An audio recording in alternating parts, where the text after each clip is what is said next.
Sifflets, banderoles et drapeaux syndicaux. Dans les rues de Haute-Marne, la journée du 18 septembre a résonné aux couleurs de la contestation. Ils étaient près de 1500 dans les rues. À Chaumont, la mobilisation a été l'une des plus importantes. Dans les rues du centre-ville, ce sont près de 550 personnes qui ont défilé derrière les banderoles et drapeaux syndicaux. Une marche portée par l'intersyndicale CFDT, CGT, FO, UNSA, CFTC, CFE-CGC, FSU et Sud Solidaire Santé.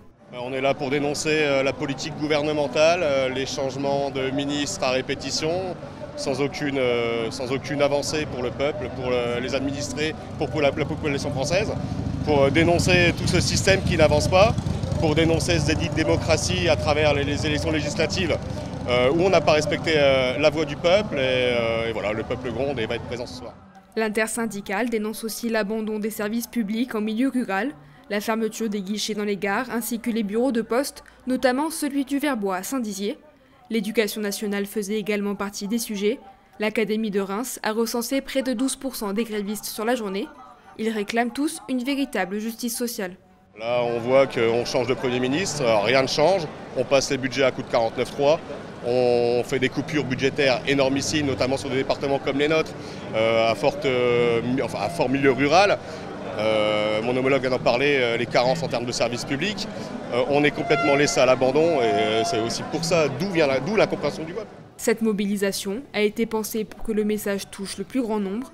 Les cortèges ont notamment été organisés au moment où le plus de Français peuvent se retrouver dans les rues et suivre le mouvement. Avant, c'est un petit peu compliqué parce qu'on a des gens qui sortent seulement du travail et qui viennent nous rejoindre. C'est aussi pour ça qu'on a fait le choix ici, sur la Haute-Marne, de faire ces manifestations après 17h parce qu'on sait très bien que le côté du porte-monnaie, ça pique. Et on a beaucoup de citoyens, de travailleurs, travailleuses qui ne peuvent pas se permettre de perdre une journée de salaire. Donc on leur donne la possibilité d'avoir leur journée de salaire et de venir manifester leur mécontentement. Le choix de faire 3 points de rassemblement est également stratégique et dû à la vaste taille du département.